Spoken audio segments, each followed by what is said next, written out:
என் தலைவனை 2008 பிப்ரவரியில நான் சந்திக்கிற வரை நான் இந்த திருட்டு கூட்டத்தில் ஒருத்தனா தான் இருந்தேன்.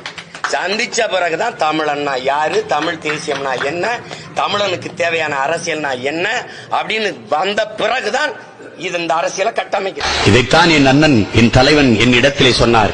பெரியாரின் சிந்தனைகளை படித்து வளர்ந்த பிள்ளைகள், பேரறிஞர் அண்ணா என்ற பெருமகனின் பேச்சை கேட்டு எழுத்தை படித்து வளர்ந்த பிள்ளைகள், தூர தேசத்திலே வாழ்ந்த நாங்கள் போராளிகளாக மாறி நிற்கிறோம். பெரியார் என்ற பெருமகனின் நிழலிலே வளர்ந்தவர்கள், அவர் அடிச்சுவரிலே பாதை எடுத்து பயணித்தவர்கள், பேரறிஞர் அண்ணா என்ற பெருமகனின் தம்பிகள், தலைவர்கள். ஒரு சாணு வயிற்றுக்குத்தான் எல்லாத்தையும் விக்கிறேன், நான் எல்லாத்தையும் விக்கிறேன், இப்ப இங்க நிக்கிறேன், என் கதையை முடிக்கிறேன்.